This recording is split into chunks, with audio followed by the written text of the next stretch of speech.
Hello guys, welcome to my AndWin Tech channel. Today I am going to show in this video how to fix blank white desktop icon on your Windows 10 or Windows 11. So before going to start the video, if you are not subscribed my channel, please subscribe. So let's start the video. Guys, if your desktop icons are white and blank, then I will show you how to fix this issue. First of all, you need to right click on this start menu and click on run. Here you need to type app data. App data, just hit enter. After that you will find local and local low. If you doesn't find these folders, you just need to click on this three dot. Just click on view.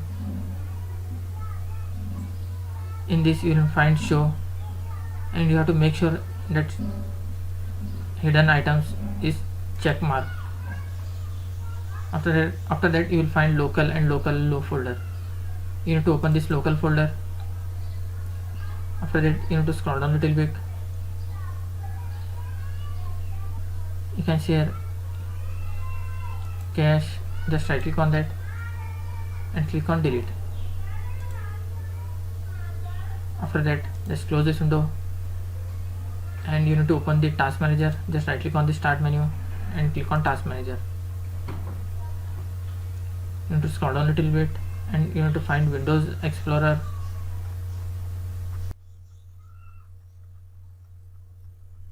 You can see here Windows Explorer. Just right click on that and click on restart. That's it guys. So in this way you can fix blank white desktop shortcut icon on your Windows 10 or Windows 11. Thanks for watching. Hope if you like this video, please like, share and don't forget to subscribe.